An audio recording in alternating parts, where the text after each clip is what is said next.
I'm Shirlaine from TSC Tuition, and today I'll be talking about appeals. Appeals are often the hardest things that we can ask a student to analyse in terms of the range of persuasive techniques or devices that are out there. So what is an appeal and how do we analyse it? So today I'm going to talk about what an appeal is and how we can analyse them in your argument analysis essay. Appeals at their core are phrases or language that makes a reader feel a particular way about a very specific topic. So the difference between an appeal and, say, emotive language is that where emotive language is just words that are designed to make you feel a particular emotion, appeals are far more specific in that they are designed to make the reader feel a particular way about a subject or a topic. So for example, an author could appeal to the reader's fear of foreigners. So if the author is using phrases like "they're not like us," "they're not Australian," "they're out to steal our jobs," for example, they are designed to make the reader feel fear or concern or insecurity about the fact that these foreigners are going to ruin their way of life that the reader has, previously, currently enjoyed in Australia. So the difference between an emotive language and this appeal to the fear of foreigners is that the emotive language, if the author were going to use emotive language, is that it would be a far more general sort of emotion that the author wants the reader to feel. So maybe fear or insecurity, or maybe just general vague anxiety, concern about, whatever. It doesn't have to be specified in the text, or it's not intended that the reader feels that way about something. They just have to feel something.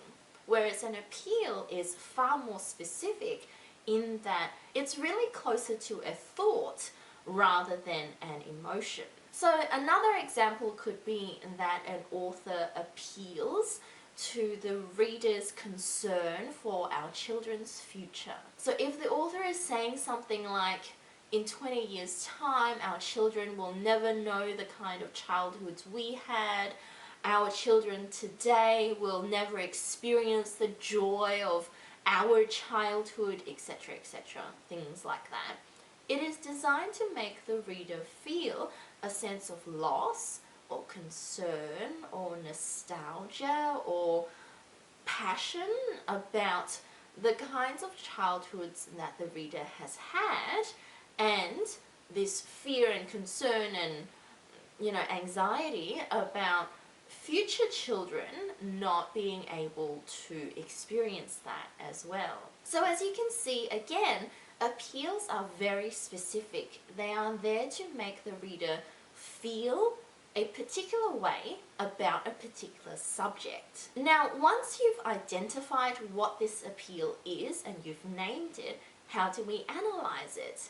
Well, as always, we tell our students that we break it down into two parts. So first is, what is our gut reaction or initial thought upon seeing this quote in the appeal that you've identified, and then two, why would the author want us to feel or think this particular way in regards to the main argument. Now, if you found an appeal and you are fairly accurate in identifying what the reader is supposed to feel about whatever the subject is, you now need to link it to the main argument that you found it in. So, for example, if it's the fear of foreigners that you've identified and you've explained what the reader is supposed to feel, find the main argument that is its context and link it to that. So, is it that by appealing to this fear of foreigners that the author can propose whatever radical solution that they're suggesting, or if it's an appeal to the concern over our children's future. Is it so that they can make more maybe unpopular suggestions about, I don't know, limiting the use of screen time, or sending children outdoors, or, you know, passing whatever policies about climate change, etc., etc. So you never really want to just analyse and appeal in and of itself. And this goes for all the other techniques out there as well, or all the other devices out there as well.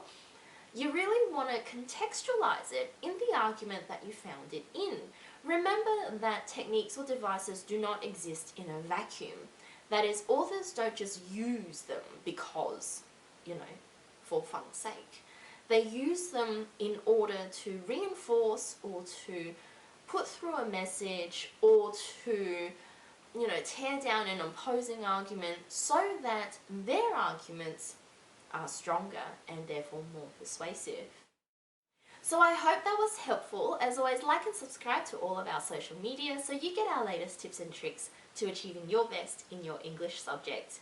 And as always, if you'd like to get some one-to-one tutoring, whether online or face-to-face, please contact us and we can send someone to you. Thanks for watching.